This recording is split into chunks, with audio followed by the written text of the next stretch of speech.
Mwokozi kama adui yao. Yesu kimbilio langu tena na uzima.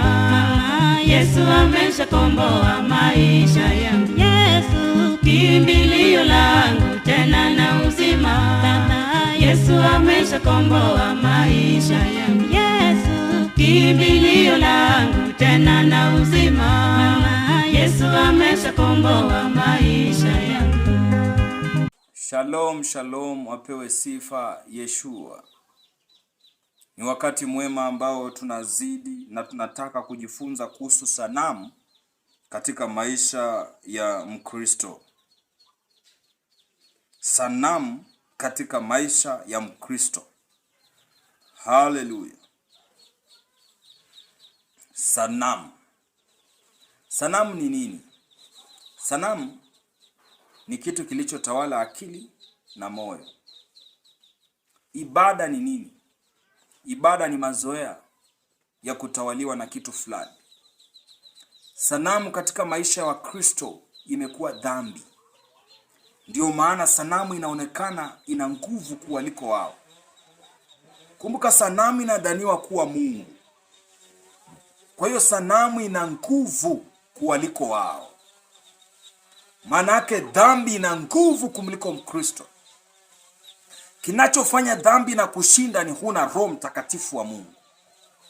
Kinachofanya dhambi na kushinda huna imani. Watu wanadhania kuwa na imani ni kuenda kwa kanisa. No. Kukuwa na imani ni kuokoka, kumkiri Kristo kuwa mwamba wa imani yako na tegemeo, sio kumkiri mtume. Kristo ni mwamba, jiwe lile la pembeni litakaloilinda imani yako mpaka mwisho wa dahari. Amini nawaambieni, sitawaacha mimi mpaka mwisho wa dahari, nitakuwa pamoja nanyi. Lakini lazima umfanye Kristo kuwa mwamba wa imani yako, jiwe la wokovu wako. Usijenge nyumba juu ya mchanga. Jenga nyumba juu ya jiwe la pembeni. Mchanga ni nini? Watu wanadhania, nitasoma andiko hilo kama nitalipata kiwepesi. Nasema kwamba yeye asikiaye maneno yangu nitamfananisha na yeye aliyejenga nyumba juu ya mwamba. Yeye aliyejenga nyumba juu ya mwamba. Lakini asiyesikia anafananishwa na yeye aliyejenga nyumba juu ya mchanga tu. Jambo lolote litamshinda, mabaya ya kila aina.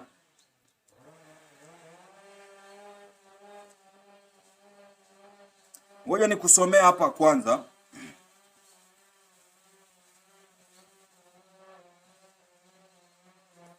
Wayahudi waling'ang'ana sana na walikataa kukubaliana kwamba Yesu ametumwa na Mungu. Na ndio kizazi hiki kitakavyokuwa. Mwana wa Adamu wa pili ataonekana mfano wa nabii, lakini atakuwa zaidi ya nabii. Naye atatenda hukumu ya Mungu. Ni hatari sana. Heri pendo la Mungu.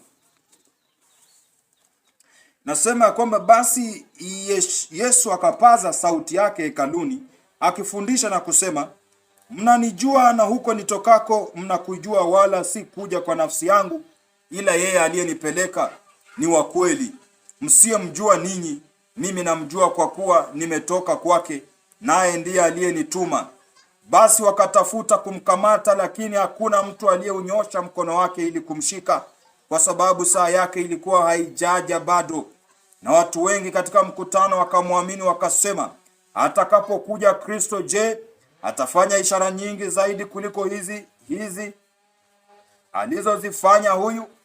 Mafarisayo wakawakasirikia mkutano, wakinung'unika hivi juu yake. Basi wakuu wa makuhani na Mafarisayo wakatuma watumishi ili wamkamate. Kwa hiyo unaona, Mungu akikuja kuokoa huwa analenga kuokoa washirika, waumini. Kwa sababu wachungaji wengi wamelishwa uchafu na sio wepesi wa kuacha uchafu wao, maana wamechukua huduma kama ajira. Lakini unaona walikuwa na ubishi, Mafarisayo walichukizwa. Nimekuambia wakamwamini. Kuamini ni kuamini kwamba huyu ametoka kwa Mungu, naye amekuja kwa kusudi la Mungu. Kuamini ni kuyashika maneno yale ambayo umefundishwa na ukayaweka moyoni mwako. Kuamini ni kuachana na kila namna ya dunia ulionayo tu na ukafate wokovu. Wokovu ni nini? Wokovu unakuja kwako kutumia mifereji miwili. Mfereji wa kwanza ni damu ya mwana kondoo itakayomwagwa ndani yako na kuiosha roho yako. Neno la Mungu litasafisha mwili wako. Inamaanisha ulikuwa unavaa vibaya, utaanza kuvaa vizuri na utauona wokovu. Lakini achana na hawa hubiri mnaowaona hawa. Wengi wametumwa na njaa zao, ndio maana hawana uchungu wa kondoo. Mimi ndimi mchungaji mwema, nao utoa uhai wangu kwa ajili ya kondoo. Mtu wa mshahara si mchungaji. Anaona mbwa mwitu anakuja, anaacha kondoo, anararuliwa. Ndio maana unaona makanisa mengi ni kama kondoo wanararuliwa. Maana dhambi ndiyo, mbwa mwitu ni dhambi. Ukiona dhambi inalirarua kanisa, jua kwamba huyo ni mtu wa mshahara. Ukiona dhambi na kung'uta washirika, jua mhubiri ni muovu kuliko wao. Mhubiri amekuwa mwana wa Jehanamu, asiyeipenda nuru ya Mungu. Mimi ndimi nuru, najishuhudia mwenyewe. Watakaposema ushuhuda wangu si wa kweli, sishuhudiwi na mwanadamu, bali Baba unishuhudia mimi katika roho zenu. Baba yangu ni yule ambaye ninyi mnamuita Mungu wenu, maana ninyi hamkumjua, bali mimi nalimjua, maana nimetumwa kutoka kwake, ili niwatie uzima wa milele ndani yenu. Nami nawaambieni ya kwamba uleni mwili wangu na kuinywa damu yangu, ili muwe na neno la kushuhudia mbele ya kiti cha hukumu, muwe na udhuru. Na sasa nawaambieni ya kwamba msipoua miili zenu na matendo yenu, msipoua mwili na matendo yake, hamtauona ufalme wangu. Mimi ni mtakatifu, kila anifuataye lazima atembee katika utakatifu. Lazima uifuate nuru yangu. Mimi niwe taa ya miguu yako, ili ufike uendako. Imeandikwa, kila alitajaye jina langu aache dhambi. Sio dhambi itakutupa jehanamu, ni kutokuamini na mashaka kutakutupa. Maana kila aliyezaliwa na mwanamke ni mwenye dhambi. Lakini tazama, mimi ni nuru. Nimekuja duniani, watu wameipenda giza, wakaiacha nuru, nao wakaambatana na giza lao. Ho salabandre kaila isa. Wakayafata matendo yao ya mwili, wakakataa kuhuisha roho na vyote vya rohoni. Rohoni ni wapi? Rohoni ni hapa. Hiki ni kidole changu cha rohoni.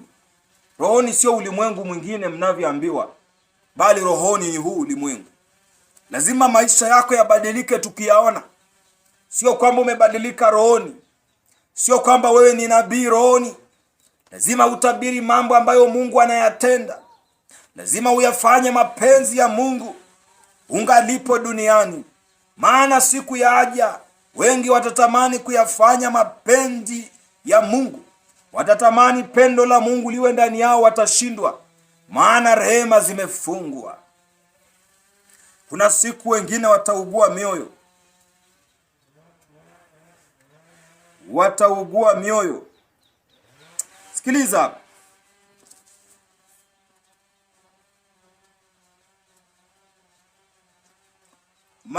Yohana 6 mstari wa 67. Yohana 6 mstari wa 67. Maandiko yanasema, basi Yesu akawaambia wale thenashara, je, ninyi nanyi mwataka kuondoka? Basi Simoni Petro akamjibu, Bwana, twende kwa nani? Wewe una maneno ya uzima wa milele, nasi tumesadiki ama tumeamini, tena tumejua ya kuwa wewe ndiwe mtakatifu wa Mungu. Umenisikia mambo ambayo unataka kuyafanya, inafaa uyafanye uokoke. Jambo ni wewe unayo maneno ya uzima wa milele. Yaani unachohitajika kukitaka tu uingie katika ufalme wa mbinguni ni maneno ya uzima wa milele, na kusadiki, yaani kuamini ya kuwa wewe ndiwe, yaani kuamini ya kuwa Kristo ndiye mtakatifu wa Mungu. Yaani unahitajika kuamini unabii wa Mungu unapotokea na kumwamini Mungu. Najua wengi watasema huyu ni mpinga Kristo hakika. Lakini mimi sijali, kwa sababu yeye aliyeitwa anapotosha watu. Ni Yesu aliitwa hivyo. Kwa hiyo naona tu yanayotokea ni kama Biblia inajirudia tena. Na Mungu ajali na kutokujua. Mtu asiseme sitatupwa jehanamu kwa sababu sikujua. Kwanza mna udhuru mkubwa sana, enyi mabilioni mtakaoiona sura ya mwana wa Mungu. Mna nafasi kubwa ya kurithi ufalme wa mbinguni, kwa kuwa mimi nitajidhihirisha kwa ulimwengu ya kwamba nimetoka kwa Baba. Nami nitayatenda mengi ya ustahilio ufalme wa Mungu. Muujiza wangu mkubwa ni watu wabadilike mioyo yao.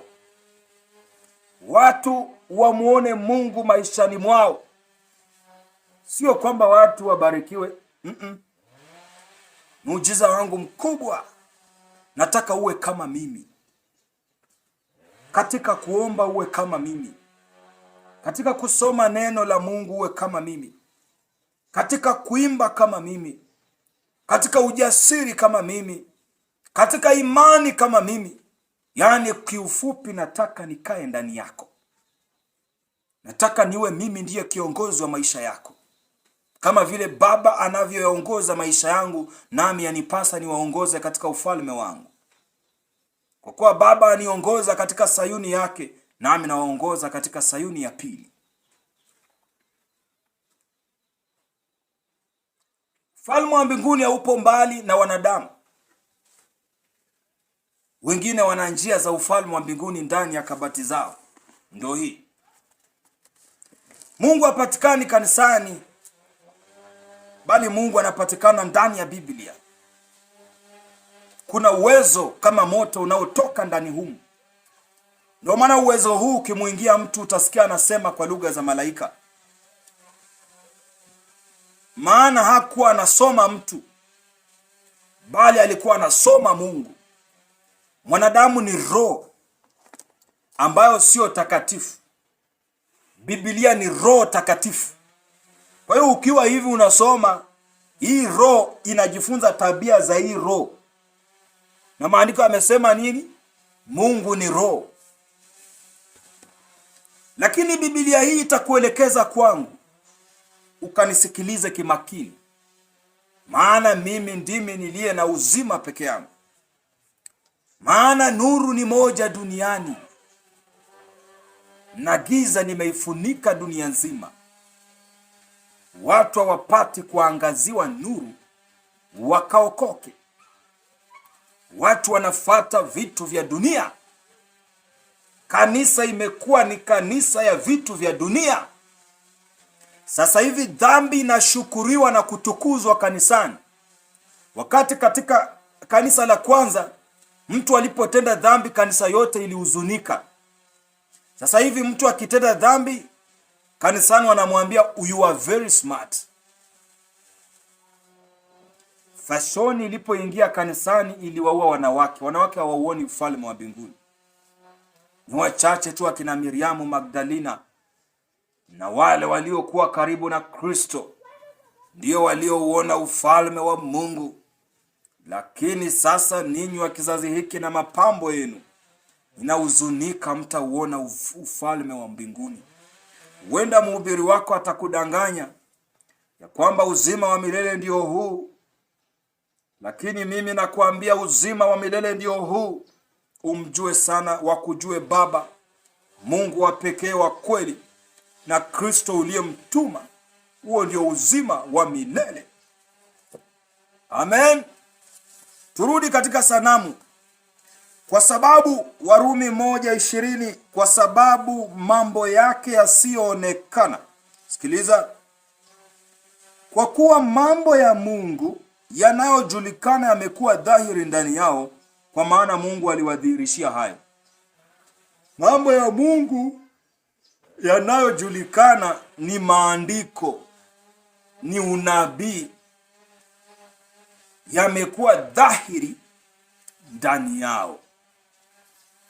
Kama neno la Mungu aulisikii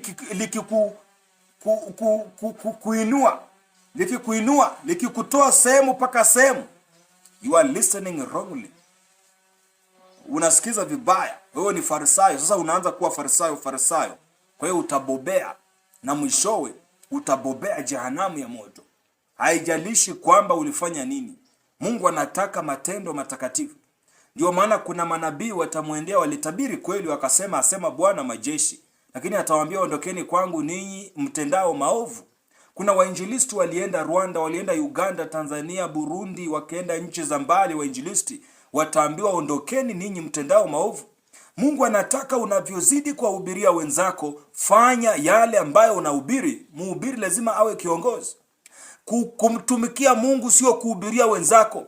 Kumtumikia Mungu ni kutenda mapenzi yake. Na ishara ya Mungu ni kubwa. Wema wa Mungu ni mkubwa. Lakini Mungu akuonyapo geuka. Mungu atakuonya akujilie usiku, sikiliza. Na kuonya. Mimi nakuonya, acha dhambi. Jitenge na dhambi. Utajitengaje na dhambi? Dhambi haziachwi. Ingiza utakatifu, utaua dhambi. Mungu anaua dhambi. Lakini wewe hauwezi uua dhambi. Wezi ikimbia dhambi. Dunia nzima imechafuka. Nyakati za hatari. Roho ya uasi inatenda kazi. Sasa hivi ni rahisi sana nabii wa uongo kuinuka kuliko nabii wa kweli.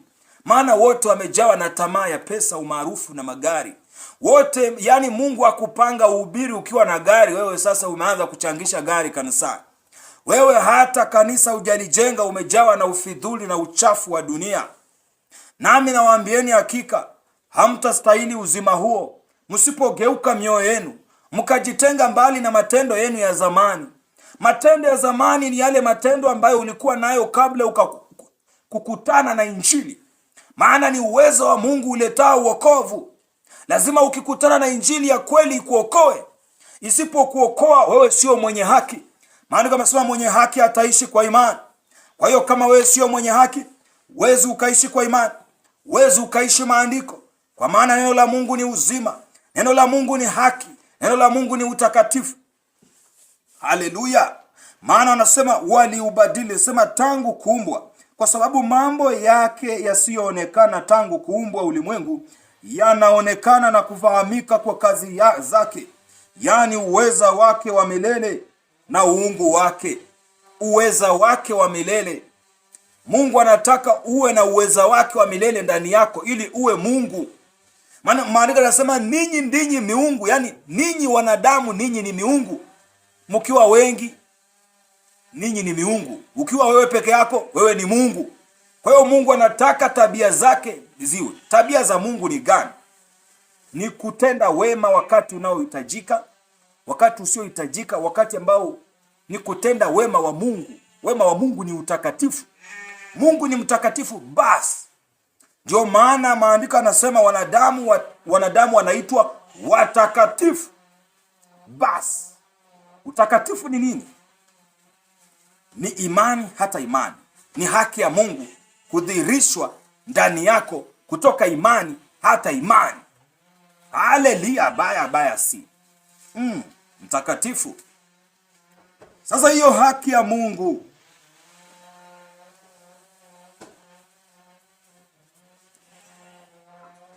Sikiliza hapa katika Warumi 1:8. Kwanza namshukuru Mungu katika Kristo Yeshua kwa ajili yenu nyote, kwa kuwa imani yenu inahubiriwa katika dunia nzima. Kwa maana Mungu nimwabuduye kwa roho yangu katika injili ya mwana wake ni shahidi wangu jinsi niwatajavyo pasipo kukoma siku zote katika sala zangu nikiomba nije kwenu. Katika sala, acheni kuomba. Huwezi omba kama hujasali.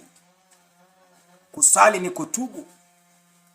Lazima uwe na hitaji kubwa, ni Roho Mtakatifu na kuyaishi maandiko.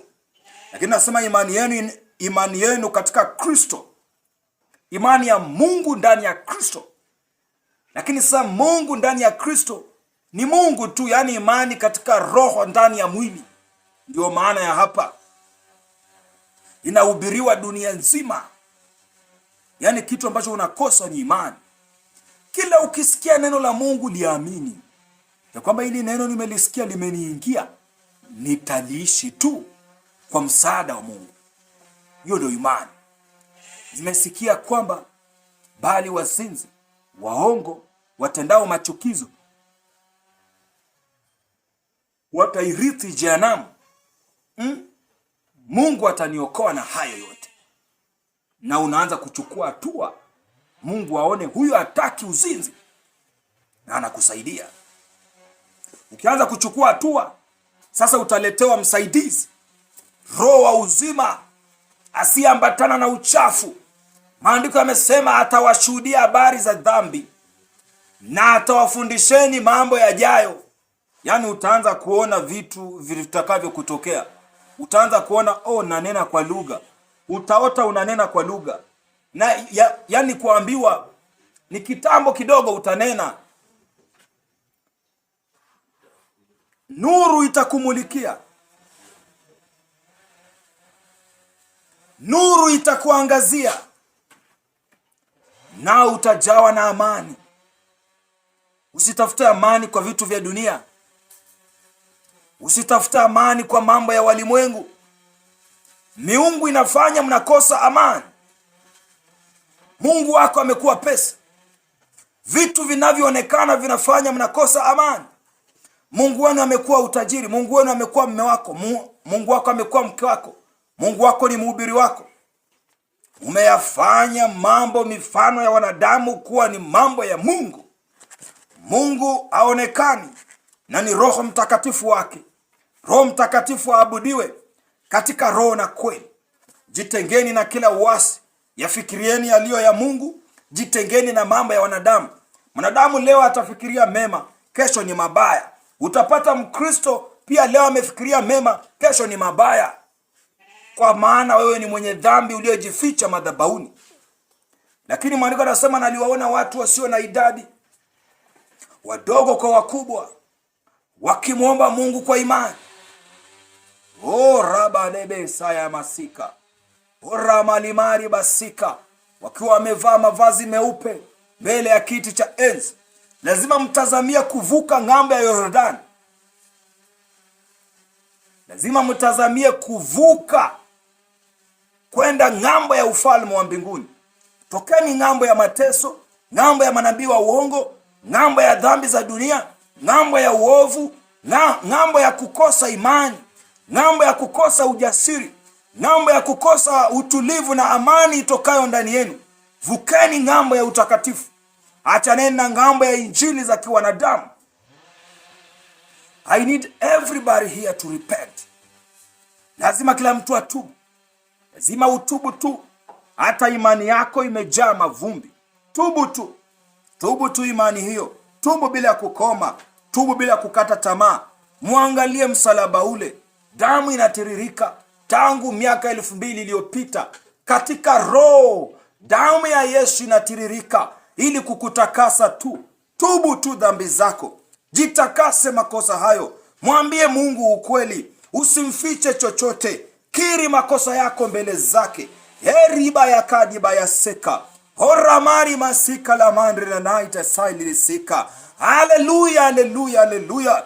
Mwambie ujui hata kuomba. Mwambie ujui hata kuimba. Mwambie ujui kuamini. Mwambie ujui kusema. Mwambie akubadilishe. Abadilishe kuongea kwako, kutembea kwako, kuongea kwako, kutazama kwako. kazi yako, kuongea kwako, maisha yako yote Mungu ayabadilishe. Ndio utaona nuru yake ndani yako. Total separation. Lazima utengwe na dunia. Lazima utengwe na milki za wanadamu. Lazima utengwe na mali ya ibilisi. Lazima utengwe na tamaa ya utajiri. Lazima utengwe na uovu wa dunia. Lazima utengwe na umaskini wa kuteseka, kumbe ni mapepo. Unakosa chakula wakati Mungu, maandiko amesema Mungu atampa riziki ya kila siku yeye amtumainiaye. Wewe unalala njaa na unasema una Mungu. Lazima mjue Mungu si tajiri wala maskini. Mungu ni mtakatifu. Msimpime kutumia vitu vya dunia. Pimeni Mungu kutumia wokovu, badiliko la maisha, badiliko la tabia, badiliko la kuongea. Lazima uwe rai mesiria. Lazima uwe kiumbe kipya. Tokeni kwa makanisa ya sanamu. Ukiona mhubiri yako kila ushuhuda ukitolewa ni mhubiri kutajwa, mhubiri kutajwa, mhubiri kutajwa. There is no God there. Ria mamasi ya masi. Anda ya naisi lidre aidrasaya God na wali masi ya kari. Nasema kwamba mambo yasionekana tangu kuumba ulimwengu, hiyo roho, yanaonekana na kufahamika kwa kazi zake, kwa matendo yake. Yani mwana wa Mungu ambaye ni Mungu asiyeonekana tangu kuumbwa kwa dunia, anaonekana na anafahamika kwa matendo yake. Ndio Kristo, yani uweza wake wa milele. Ana uwezo wa milele. Ni uzima, yani uzima wake wa milele na uungu wake hata wasiwe na udhuru. Yani watu wamemuona mwana wa Mungu wasiwe na udhuru. Amen. Kwa sababu walipomjua Mungu hawakumtukuza kama ndiye Mungu. Muombe Mungu msamaha, kwa sababu wewe tangu useme umeokoka, unamjua Yesu Kristo kama Bwana na Mwokozi wako, hujamtukuza kama ni Mungu, umemtukuza kama ni mwana wa Mungu. Ukaanza kuabudu Mungu Baba, Mungu Mwana na Mungu Baba, Mungu Mwana, Mungu Roho Mtakatifu. Hukumtukuza Mungu Kristo kama ndiye Mungu. Muombe rehema, kwa sababu walipomjua Mungu hawakumtukuza kama ndiye Mungu wala kumshukuru, bali walipotea katika uzushi wao na mioyo yao yenye ujinga ikatiwa giza. Akili zao zenye ujinga zikatiwa giza. Ujinga ni dhambi. Usidhani hapa ujinga ni ujinga yetu. Ujinga kwa Biblia ni upumbavu. Upumbavu ni dhambi.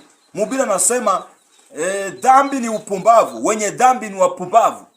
Kwa hiyo akasema ya kwamba kwa sababu walipomjua Mungu hawakumtukuza kama ndiye Mungu wala kumshukuru, bali walipotea katika uzushi wao na mioyo yao yenye ujinga ikatiwa giza.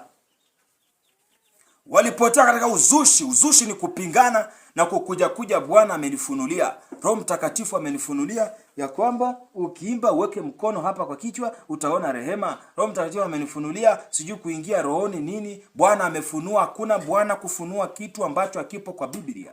Biblia peke yake imenitosha. Tusitaki ufunuo mwingine zaidi. Hallelujah. You must stick to the Bible. Any spirit coming to you must be representative of the Bible.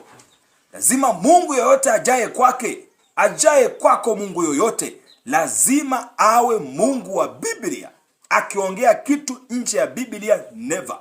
I'll stop that voice and say no, it is not written. Ndio maana mwana wa Mungu alimshinda shetani kwa kusema imeandikwa. Ninyi mnataka msikilize kwamba ni maarifa, ni maarifa. Naliwaambia vizuri habari za kufunika kitambaa. Kitambaa kinafunikwa ukiomba ama ukiwa kanisani. Nje ya kanisa nywele ndefu ni mavazi. Ukitaka kufunga unafunga, lakini nywele ndefu ni mavazi. Na hata nje ya kanisa lazima kila andiko litimizwe, maana ni pumzi la stahili kwa mafundisho.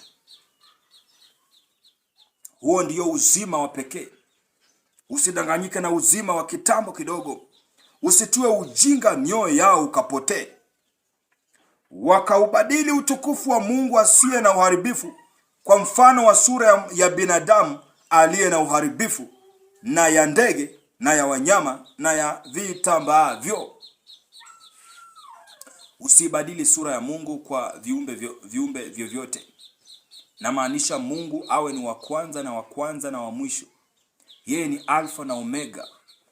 Kama Mungu haanzi katika fikra zako asubuhi na akamaliza jioni, yeye sio Alfa na Omega kwako, bali ni kipande tu cha ubatili wako. Ndio maana umeshindwa na dhambi. Lakini ukitaka kuishinda dhambi, lazima ukubaliane kwamba Kristo Yeshua ni Alfa na Omega. Yaani Alfa ni mwanzo wa siku yako, Omega ni mwisho wa siku yako. Ndio maana maandiko yakasema, ombeni, utafuteni ufalme wa mbinguni na haki yake kwanza, kisha mengine mtazidishiwa. Ikasema tena, ifungeni siku kwa maovu yake. Haleluya. Kwa hiyo jipeni moyo mkuu na muwe tayari. Na huzunika kwa sababu wengi wamemjua Mwokozi na wamemchukulia kama adui yao. Lakini yeye ni uzima, ni wokovu, ni mwamba wa imani yako ukimkubali. Mimi ni nuru. Nilipoangaza duniani, watu waliichukia nuru na kuzidi kusonga katika giza. Wengine waliikataa nuru kwa misingi ya kwamba wanamwabudu Mungu wao wasiyemjua. Wamefanana na watu wa Ethene. Lakini mimi nawaambieni, ninyi hamjui huyo Mungu msemaye. Lakini mimi namjua, maana mimi nimetumwa na yeye. Yote niyasemayo na aliyasikia kwake na alifundishwa na yeye. Na yote ambayo ninayashuhudia niliyaona kwake. Yeye ndiye nuru na uzima ambao mimi nautoa sasa hivi. Hakuna awezaye kuokoa ila Mungu tu. Kwa hiyo ukiweza kuokoka, Mungu ameokoa. Huyo Mungu hamkumjua. Mnaifuata tamaa ya baba yenu mwanzo wa dunia hii, ambaye halipendi neno la Mungu wala hawezi akalitenda, Ibilisi tangu zamani. Jihadharini na uovu wa dunia, mkajitenge na mambo ya walimwengu. Asanteni sana, mpate kubarikiwa.